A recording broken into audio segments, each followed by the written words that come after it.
ዕለታዊ ዜና እንሆ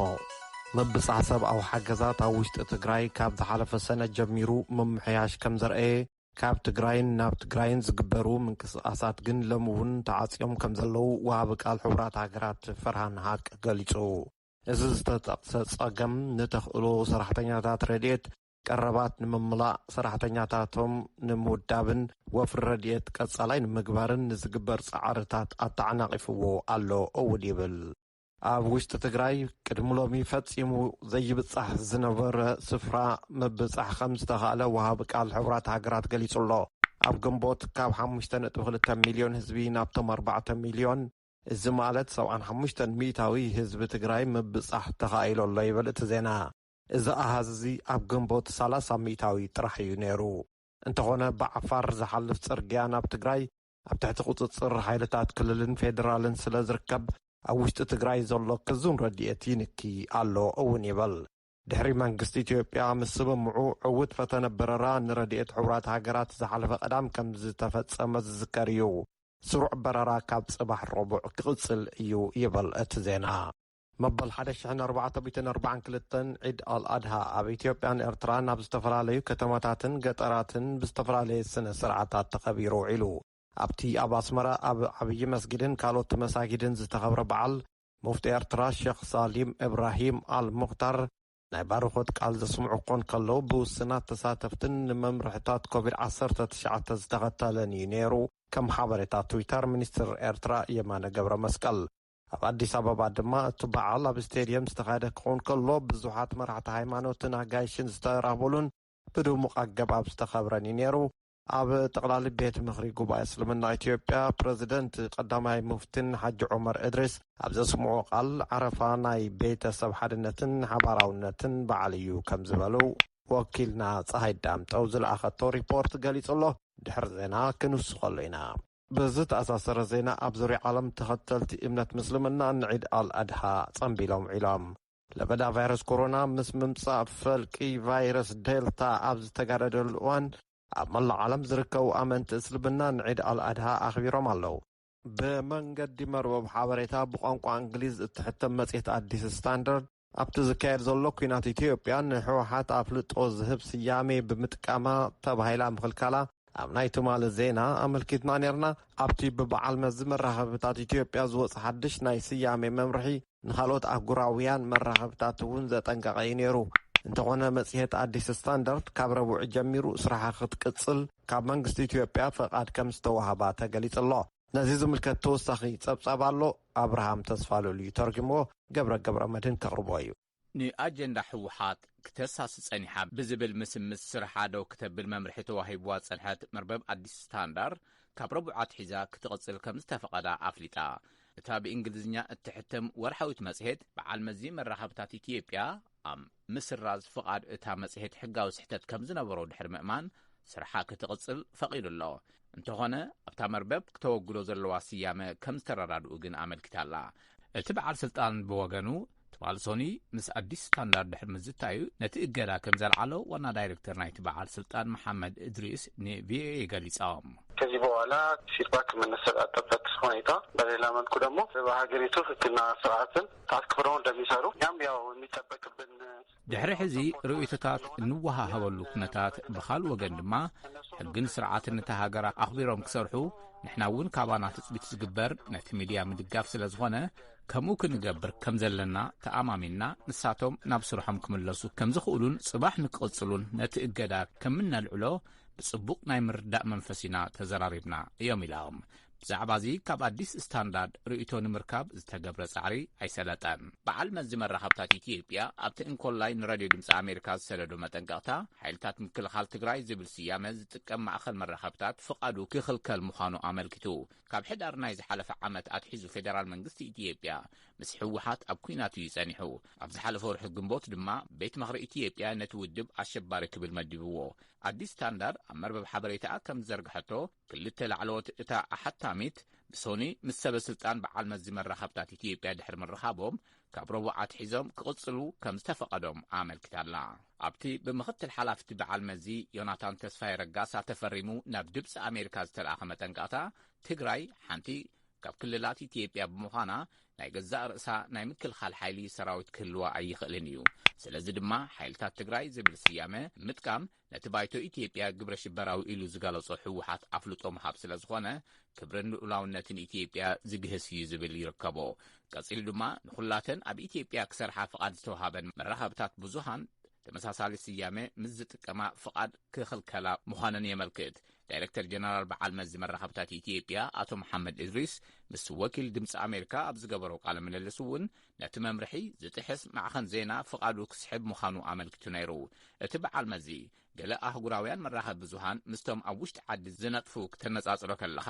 ንገለ ስያሜታት ብዘይ ስኽፍታ ክጥቀምሉ ትዕዘብ እቲ ዘገርም ከዓ ዋላ ኣብ ስራሕቲ ዜና ዘይነጥፉ ሰባት እውን ብኡ ተተባቢዖም ነቲ ቃላት ከዘውትርዎ ምርኣይ እዩ ስለዚ ኢና ንናይ ውሽጥን ናይ ወፃእን መራኸብታት ዜና እንታይ ኢሎም ክጽውዑ ከም ዘለዎም ኣትሪና መምርሒ ንህብ ዘለና ኣብኡ ስሕተት ዝገበረ ድማ ብመሰረት ሕጊ ሃገር ዘድሊ ስጉምቲ ክውሰድ እዩ ይብል መሐመድ እድሪስ ምኽልካል ኣዲስ ስታንዳርድ ካብ ሓያሎ ንመሰል ፕረስ ዝጣበቓ ትካላት ከቢድ ነቐፌታ ዓስዒቡ እዩ እቶም ተጠባቕቲ ኣካላት ኣብ ዘውፅዎ መግለጽታት ድማ ኢትዮጵያ ናብቲ ቅድሚ ቀዳማይ ሚኒስትር ኣብይ ኣሕመድ ምምጽኡ ዝነበራ ሕማቕ ኣተሓሕዛ ጋዜጠኛታት ትምለስ ምህላዋ የመልክት يقنلنا سدتنيا قوالان ستيتي كاب زبل نا انجليزينيا قالات تواسيبو رفاشي زبل سيامة زولو أمريكا وتكال قبرسناي سدتنيا تدك آنستيو أب كينيا ناي تمرت عدل زهب كوين الله بسنك لفدا فيروس كورونا اتن أزين زتهاسيا أكال حبرة السبدك آنستيو إين زي رفاشي ستوبها لتكال أتكرو أب كينيا نزنبرا دك آنستيو سدتنيا تاتن يقبر كم زلو انتفاليتو لعلواي كوميشن سدتنياتات حورات هاجرات الزرقو ريبورت لعل 8 شح حاتت عقوان سدتنياتاتن اب كينيا اللو اتن 800 دق انستيون هصاناتن مخانمون اتزينا يقلص وابيت قال لعلواي كوميشن سدتنياتات حورات هاجرات چنفر كينيا ايون بيون بوغنا بسنك ባህልን ካልእ ተጽዕኖታትን ኣደራዕ ዝወርደን ደቂ ኣንስትዮ ስደተኛታት ኮይነን ኣለዋ ትብል ብሰንኪ ብዙሓት ስደተኛታት ደቂ ኣንስትዮ ኣደዳ ትሕቲ ዕድመ መርዓን ምቁራጽ ትምህርትን ይኾና ከም ዘለዋ እውን እቲ ዜና ገሊጹ ኣሎ ድሕሪ ዜና እውን ክንውስኸሉ ኢና ኣብ ናይጄርያ መራሒ ሓይልታት ተነጸልቲ የሩባ ዝተባሃለ ኣብ ቀይዲ ከም ዝኣተወ ተገሊጹ بمسارة ميدياتات نيجيريا ساندي أدمايو ويكعا ساندي إقبوخو نمفنجال أو رجا جيروبا زكال اسمرحي أو قربيت هاجر بينن أيو تتحيزو كدما استاد سلسة صومن بوليس نيجيريا نمنبري بيت اتي مراحي دحر بفتاشو أتصوار رخيبو إيو أو رجا جيروبا كاب نيجيريا كتفل زنكساقس إقبوخو كاب كتتل بوليس عمليتو أبيني تعاقبو صاني حنيرو نجرمن كخيد أبزفتنا الوان بسوني تتحيزو الله بينن ناو إيد نيجيريا أحلفا كتاركو إيا توايلون تسبيتي كبار بريزيدنت مساغاغر منغستي مالي فتن قتلت كم تفصمم تفاليتو كلت تزيغاتات مالي بعلوا منغست سلطان حيزو نزولو مرحة هاجر كولونيل أسيمي غويتا بحراك قتلو فتينم قدات قنا يوردلون بمسارة مسخاخر عيني اتو مدقعت زتفتنا اتمراحي ناباماكو زركب مسجد أبعلت إيد على أدها كسجد تحريم ممسيو البريزيدنت مالي نبر إبراهيم بابكر كيتا نمقلاي عامي نحاس علواز مرحة كولونيال أسيم نتم دحر علوا منغست جزياو سلطان حيزوم زنبرو باه نداو علي واميو ورحق جنبوت مساقاقر بريزيدنت كبزغونو يذكر مسرح مقوط بقابن بلشو الناس تخصصو بريزيدنت دبوب أفريكا نبر جاكوب زما نام نحاس 5 ناوحة تقريتو عقاب حق دبوب أفريكا نجاكوب زما قدبي أستات 22 عامت مس فرنسا أبستقبر وعل مشماتات صور قبو تقبلهم يوم إليو خسيسوهم انتقونا نتزاز بيت فردي أي تقبرون توهيلهم 15 أوار هديك السروس لاستفردهم تخصصنا بيت فردي بأكال قريبهم زقرهم كسكسوم كتاتلو نايكا أولن زلو بمسارة زي عقاب حق دبوب أفريكا كساب استوسن اللوم جزي ما أسرت زازم كسبأي إيلو اللو وصراون تناوح الله بريطانيا متن زرق على بدا فيروس كورونا يوسخ سلازولو أمريكاويان نبعد إنجليز نخيقشو منستروس أمريكا أتحساسيبو تبيت عيونة تمتنقعتا نابزل على بركي كب زبالو تمالي سونيو ماكل مكل خالن قوزصرن حمامات أمريكاون تمساسالي متنقعي أغديمو كم ذهب اتزين هاتقيس الله أمريكاويان قدن عد إنجليز كجيشو اللوم انتو خوينو كنا مولو كتابت زوصدو كون اللوم يبلو كلت يوم منغستاو تكالات ሃይቲ ድሕሪ ፕረዚደንት ጆቨኔል ሞይስ ኣብ ቤቶም ከለዉ ምቕታሎም ንፈለማ ግዜ ኣብ ትሕቲ ሓድሽ ምምሕዳር ክትኣቱ እያ ሰበስልጣን እታ ሃገር ድሕሪ ሞት እቶም ፕረዚደንት ይመርሑ ዘለዉ ቀዳማይ ሚኒስትር ክላውዲ ዮሴፍ ስልጣን ንኣርያል ሄንሪ ከረክቡ እዮም ኢሎም ንትካል ዜና ሮይተርስ መግለፂ ዝሃበ በዓል ስልጣን ሚኒስትር ወፃኢ ሃይቲ እቲ ስግግር ስልጣን ናብ 71 ዓመት ዝዕድሚኦም ሄንሪ ክሳብ ሰሉስ ኣብ ዘሎ ግዜ ክፍጸም እዩ ኢሉ ኣሎ ኣብ መወዳእታ ዜና ዓረፍትን ቀብርን ስነ ስርዓት ቀብሪ እቶም ኣብ መበል 85 ዓመት ዕድሚኦም ዝዓረፉ ከንቲባ ኣዲስ ኣበባ ዝነበሩ ዘውዴ ተኽሉ ተፈጺሙ ኣብቲ ሎሚ ኣብ ቅጽሪ ግቢ ከተማ ኣዲስ ኣበባ ዝተኻየደ ስነ ስርዓት ምክትል ከንቲባታ ከተማ ኣዳነች ኣበቤ ላዕለዎት ኣመራርሓ ክልልን ፌደራልን ዘመድን ቤተሰብን ከም ዝተረኽቡ ዝመጽና ዜና ሓቢሩ ስነ ስርዓት ቀብሪ ኢንጂነር ዘውዱ ተኽሉ ፕረዚደንት ሳህለወርቅ ኣብ ዝተረኸባሉ ኣብ ካቴድራል ቅድስተ ስላሴ ተፈጺሙ እዚ ከምዚ ኢሉ ከሎ ዝተፈላለዩ መጽሓፍቲ ብቋንቋ ኦሮምኛ ዘዳለወ ደራሲ ጋዲሳ ብሩ ኣብ መበል 63 ዓመት ዕድሚኡ ዓሪፉ ንኣፋን ኦሮሞ ናብዚ ናይ ሎሚ ብርኪ ንምብጻሕ ኣገዳሲ ተራ ዝነበሩ ኣቶ ጋዲሳ ንዝሓለፉ 2 ዓመታት ሕማም ልቢ ከም ዝሓደሮን ትማሊ ሶኒ ከም ዝዓረፈን ቤተሰቡ ገሊጾም ስነ ስርዓት ቀብሪ ኣቶ ጋዲሳ ብሩ ጽባሕ ረቡዕ ኣዲስ ኣበባ ኣብ ዝርከብ መቃብር ስፍራ ቅዱስ ዮሴፍ ከም ዝፍጸም እውን ዝመጸና ዜና ሓቢሩ ዜና ተፈጺሙ ነመስግን በትረ ንዜና ዝሬድዮ ድምፂ ኣሜሪካ እዩ ናብቲ ቀዳማይ ጸብጻብ እንትንሓልፍ ስደተኛ ጓል ኣንስተይቲ ካብ ዝብል ናይ እንግሊዝኛ ቃላት ኣዋሲቡ ረፉሺ ዝብል ስያመ ዘለዎ ኣሜሪካዊ ትካል ግብረ ሰናይ ንስደተኛታት ደቂ ኣንስትዮ ኣብ ኬንያ ናይ ትምህርቲ ዕድል ዝህብ እዩ እዚ ትካል ኣተኩርኡ ኣብ ኬንያ ንዝነብራ ደቂ ኣንስትዮን ስደተኛታት ብምግባር ዝሰርሕ እዩ ወኪል ድምፂ ኣሜሪካ ብረንዳ ሙሉንያ ካብ ኬንያ ንዝለኣኸቶ ጸብጻብ ኣብርሃም ተስፋልኡል ተርጊምዎ ኣሎ ምንያፈወርቂ ክተቕርቦ እያ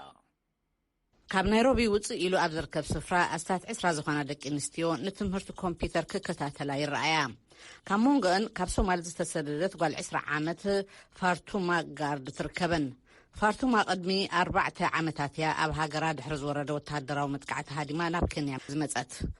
ሎሚ ብሳላ ግብረ ሰናይ ትካል ረፉሽ ምስቶም ውፅኣት መዓት ስድራ ክትራኸብን ክትመሃረን ዕድል ረኺባላ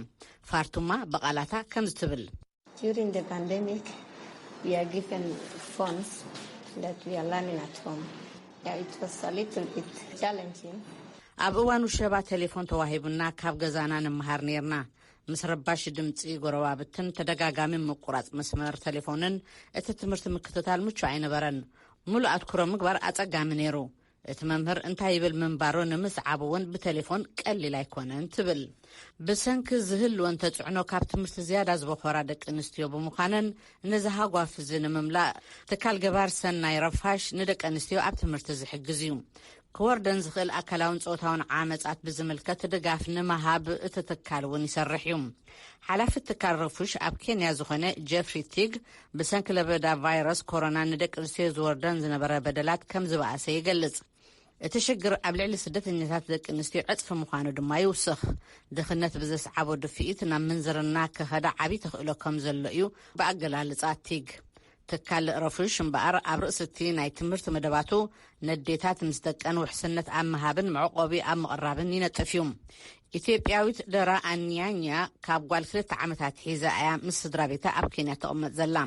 ብሳላ ትካል ረፉሽ ሕልማ ሰሚሩስ ናይ ኮምፒተር ኣርቃቂት ወይ ከዓ ኮምፒተር ፕሮግራመር ክትከውን ከም ዝኽኣለት ትሕብር ብሰንኪ ሰንኮፍ ኣረኣእያ ደቂ ኣንስትዮ ሕልመን ከየተግበራ በኺረን ምጽንሐን ድማ ትጠቅስ As refugees, most of us we are taken as ladies. Most of us we are taken as we are supposed to stay home. ከም ደቂ ኣንስትዮ እሞ ከዓ ስደተኛታት ኣብ ገዛና ኮይንና ስራሓት ገዛ ክንዓምም ክንምርዖን ክንወልድን ድሕሪኡ ድማ ደቅና ከነዕብን እዩ እቲ ዝጸንሐ ትጽቢት መብዛሕትአን ደቂ ኣንስትዮ ስደተኛታት ድማ ካብዚ ዓንኬል እዚ ኣይወፃንየን ስለዚ ከኣዮም ደቂ ተባዕትዮ ልዕሌና ናይ ትምህርቲ ዕድላት ዝረኽቡ ትብል ደራ بمسرت ጸብጻብ ላዕለዋይ ኮሚሽን ስደተኛታት ሕቡራት ሃገራት ልዕሊ 80,000 ሓተት ዕቑባን ስደተኛታትን ኣብ ኬንያ ኣለዉ። ካብዚኣቶም እቶም 80 ሚእታዊ ደቂ ኣንስትዮን ህፃናትን ምዃኖም እቲ ትካል የመልክት። بمسرت وهابت قال العلوي كوميشن سدتنيات حبرات هاجرات ጨንፈር ኬንያ ዝኾነት አጅንቢዩን ድማ ብሰንኪ ባህልን ካልኦት ተጽዕኖታትን ተሰከምቲ ኣደራዕ ደቂ ኣንስትዮ ስደተኛታትን ብኡ ምኽንያት ድማ ትብል እታ ወሃቢት ቃል ብዙሓት ካብኣተን ኣደዳት ትሕቲ ዕድመ መርዓን ምቁራጽ ትምህርትን ይኾና። ትካል ሮፊሽ እምበር ነዚ ሃጓፍ እዚ ኣብ ምዕባስን ምቅላልን እዩ ዝጽዕር ዘሎ። ነመስግን ምንያ ክንቕጽልና ብትካላይ ጸብጻብ مبل 1442 عيد الأضحى إثيوبيان إيرتران بزتفلالي سنة سرعاتات تخبيرو علو أبتي أباسمرا أبي مسجدين كالوت مساجين استخبر بعال مفتي إيرترا الشيخ سالم إبراهيم المختار نايبار خود قال اسمعو كون كلو بوسنات ساتفتن ممرحتات كوفيد 19 استخبت للنيرو كم حبريتا تويتر مينستر إيرترا تيمانا قبر مسكال أبا ديس أبا دما أتبعال أب ستاديوم استخايل كون كلو بزوحات مراحتي هايمانوتن أغايشين استرخبلون بدموق أقباب استخبرن ينيرو كم تصاب وكينا صحي دامتو تولو ولا قبريل كغربايو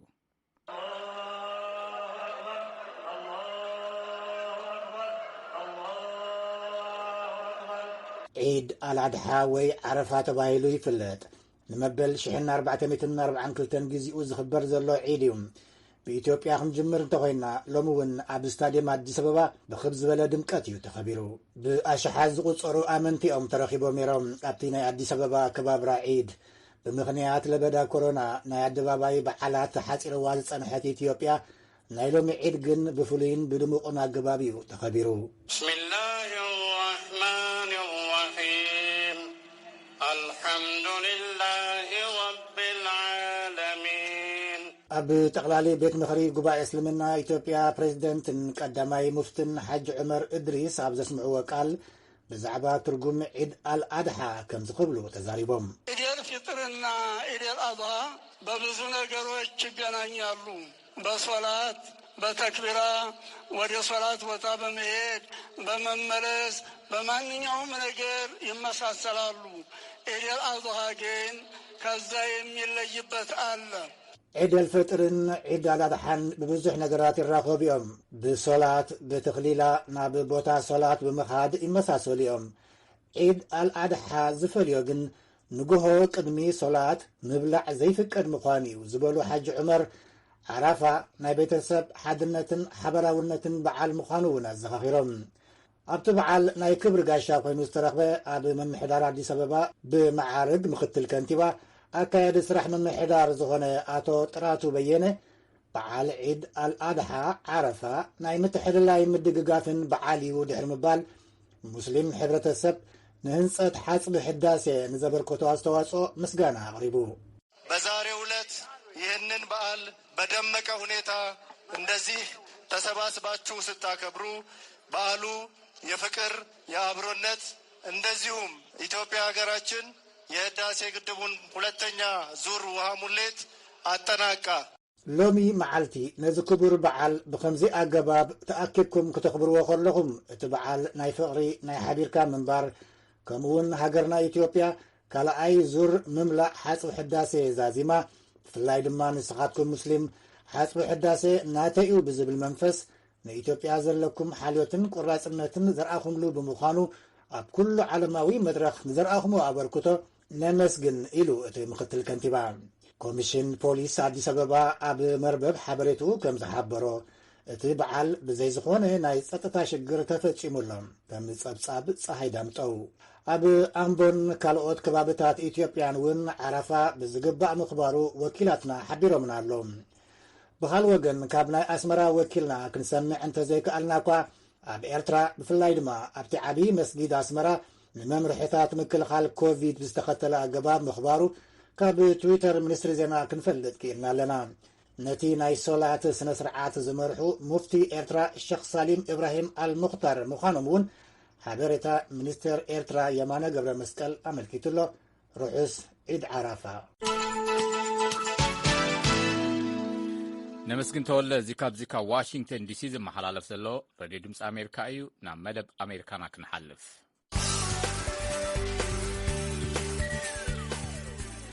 ዲታ ቢልዮነር ሪቻርድ በርንሰን ናብ ህዋ ገይሹ ናብ ፕላኔት ምድሪ ንገዝኡ ብሰላም ከም ዝተመልሰ ተፈሊጡ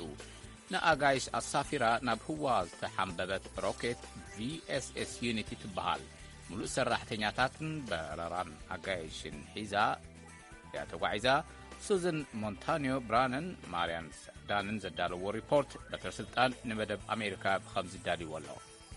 ባህታ ደላይ ቢልዮነር ሪቻርድ ብራንሰን ኣብ ሙሉእ ህይወቱ ገይርዎ ዘይፈልጥ ነገር እዩ ፈጺሙ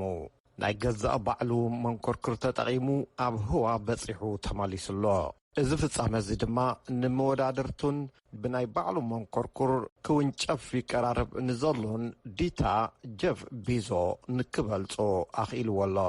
ብራንሰን ምስ 5 ዘኣባላታ ቨርጂን ጋላክቲክ ስፔስ ዝተባህለት መንኰርኩርን ኣብ ሰማያት ኒው ሜክሲኮ ዩናይትድ ስቴትስ 53 ማይላት ወይ ከዓ 85 ኪሎ ሜትር ብራኸ ብምብጻሕ ርዝነት ኣልቦ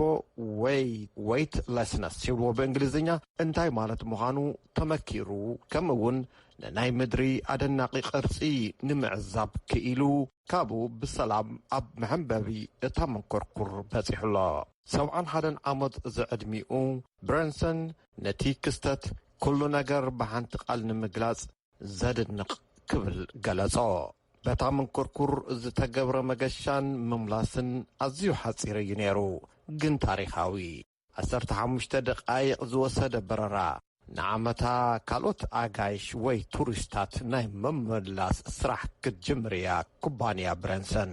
ንሱ ብናይ ባዕሉ መንኰርኩር ናብ ህዋ ዝገየሸ ቀዳማይ ሰብ ኮይኑሎ ኣብ ኣጋ እርጋን ናብ ህዋ ዝተወንጨፈ ካልኣይ ሰብ እውን እዩ ጠፈርተኛ ዝነበረን ኣብ መበል 77 ዓመት ዕድሚኡ ቅድሚ 23 ዓመት ናብ ህዋ ዝተመልሰን ጆን ግለን ካብ መንጎ ሰብ ጸጋ ዕድመ ቀዲሙ ናብ ህዋ ዝተወንጨፈ ተባሂሉ እውን ተሰሪዑ ኣሎ ቢዞ ናብ ብራንሰን መልእኽቲ ታሕጓስ ልኢኹ እዩ ኣብ ውሽጢ መዓልታት ኣነ እውን ከማኻ ተፈላጣይ ክኾን እየ ኢልዎ እንተኾነ ናተይ ኩባንያ ዝበለጸ ከም ዝኾን ከፍልጠካ ይደሊ እውን ኢሉ በድሆ ቢዞ ንብራንሰን ከይዲ ምውንጫፍ ቨርጂን ጋላክቲክ ስፔስ ንኣባላት ቤተሰብ ብራንሰን ሓዊሱ 500 ሰባት ተኸታቲሎሞ እዮም ኣብ መበል 13 ኪሎ ሜትር ብራኸ እታ ሮኬትን ንዓኣ ጸይራ ዝተበገሰት መንኰርኩርን ተፈላለያ ኣብ ወሰን ከባቢ ምድርን ህዋን ምስ በጽሐት እታ ሮኬት ርእሳ ክኢላ 3 እጽፊ ብናይ ድምፂ ፍጥነት ክትውንጨፍ ጀመረት ነቲ ክስተት ኣብ ምድሪ ኮይኖም ይከታተሉ ዝነበሩ ተዓዘብቲ እታ ሮኬት ናብ መዕለቢኣ ክትምለስ ከላ ብታሕጓስ ጨዲሮም እዮም ብራንሰን ብዙሕ ከይደንጎየ ካብታ ሮኬት ወሪዱ ንበዓልቲ ቤቱ ደቁን ደቂ ደቁን ሓቒፍዎም እዩ ኩባንያ ቨርጂን ጋላክቲክ ዛጊድ ኣብ ህዋ በጺሖም ክምለሱ ዝወሰኑ 600 ቱሪስታት መዝጊቡሎ ድልየት ኣለኩም እንተኾይኑ በጺሕኻ ንምምላስ ተኸፍልዎ ዋጋእ በረራዶ ክትፈልጡ ትደልዩ ናይ 15 ደቂቓ ኣብ ብራኸ 85 ኪሎ ሜትር ዞባ ህዋ በጺሕኻ ንምምላስ ዝኽፈል ገንዘብ $250,000 ናይ ኣሜሪካ እዩ ቢዞ ዝውንና ኩባንያ ብሉ ኦሪጅን ክንደይ ገንዘብ ከተኸፍል ከም እትኽእል ንምውሳን ንመገሻ ቢዞ ትጽበላ ብሉ ኦሪጅንን ማስክ ስፔስ ኤክስን ዝተባህላ ክልተ ኩባንያታት ከም ኣፖሎ ዝዓይነታ ኣብ ልዕሊ መንኰርኩር ትጽዓን ሮኬት ኣብ ክንዲ ደጋጊምካ ክትጥቀመላ ዝከኣለካ መንኰርኩር እየን ዝጥቀማ ዛጊድ ንጠፈርተኛታት ናሳ ወይ ከዓ ትካል ህዋ ኣሜሪካ ናብ ህዋ ምምላስ ስራሕ ከምኡውን ኣብ ወርሕን ማርስን ዝካየድ መደባት ንጥፈት ጀሚራ ዘላ ኩባንያ ስፔስ ኤክስ ንቱሪስታት ንሓፂር ጉዕዞ ንምምልላስ እውን መደብ ወጢናላ ስፔስ ኤክስ ኣብ ዙርያ ምድሪ ንመዓልታት ክትበርር እዩ ጥና ክፍሊትን ሓደ ሰብ $1,000,000 ከም ዝኾኑ እውን ይእመን በረራ ዝመጽእ መስከረም ከም ዝጅምር እውን ኩባንያ ስፔስ ኤክስ ኣፍሊጡሎ ነመስግን በትረ እዚ ካብዚ ካብ ዋሽንግተን ዲሲ ዝመሓላለፍ መደብ ቋንቋ ትግርኛ ሕዚ ጀሚሩ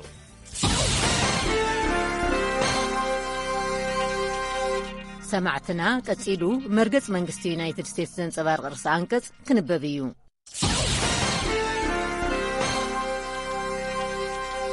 ሰማዕትና ቀጺሉ መርገጽ መንግስቲ ዩናይትድ ስቴትስ ዘንጸባርቕ ርእሲ አንቀጽ ክንበብ እዩ።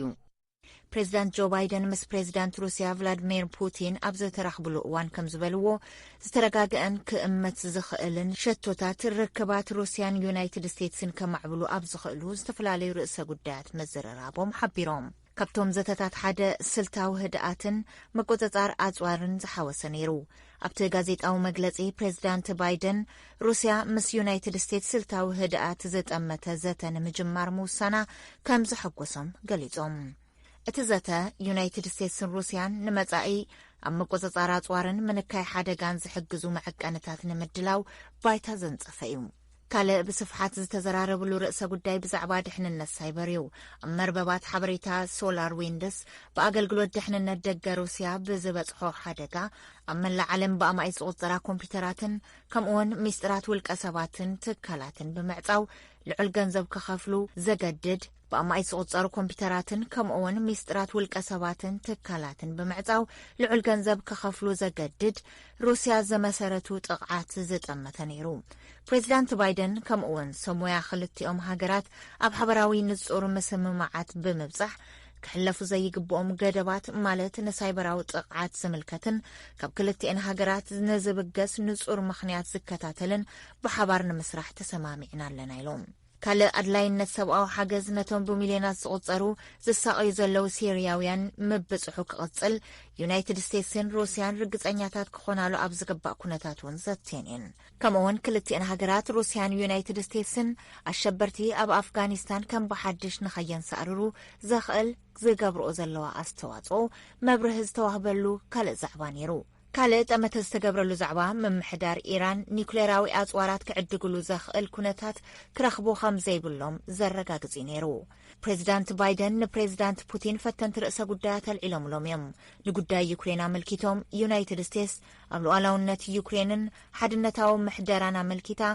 ዘየማትእ ውሳነ ከም ዘለዋ ብምግላጽን ጉዳይ ሰብኣዊ መሰላት ድማ ኩሉ ግዜ ኣብ ዙርያ ጠረጴዛ ጥራሕ እዩ ክፍታሕ ዝግባእ ንሱ ድማ መንነትና እዩ ዘርኢ ክብሉ ፕሬዚዳንት ባይደን ተዛሪቦም።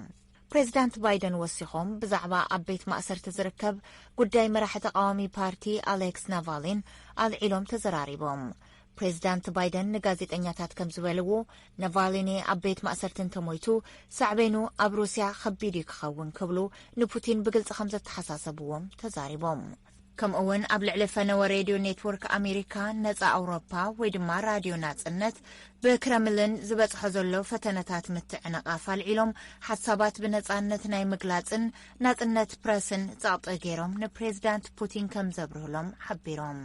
እቲ ሰዓታት ዝወሰደ ዘተ እወንታዊ ድባብ ዝነበሮ ከም ዝነበረ እዮም ፕሬዚዳንት ባይደን ድሕሪ እቲ ዘተ ዝተዛረቡ። ንሶም ተሊሞሞም ዝወፁ ነገራት ከም ዘሳኽዑ ገሊጾም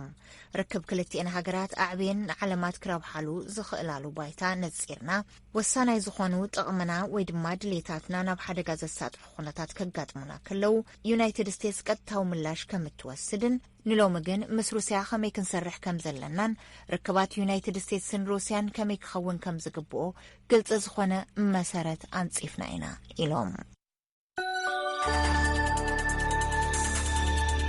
ዝሰማዕኩምዎ መርገጽ መንግስቲ ዩናይትድ ስቴትስ ዘንጸባርቕ ርእሲ አንቀጽ እዩ። ካብዚ ካብ ዋሽንግተን ዲሲ ዝመሓላለፍ ሬድዮ ድምፂ ኣሜሪካ ትሰምዑ ጸኒሕኩም እምበኣር ከዝኸበርኩም ሰማዕትና ንሎም መዓንቲ ዘዳለውናዮም መደባት እዚኦም ነይሮም። ጽባሕ ረቡዕ ክሳብ ንራኸብ ድሓን ሕደሩ ዝብለኩም ምስ ኩሎም ሰብ መሳርሕቲ ብምዃን ገብረ መድህንየ ሰላም ለይቲ።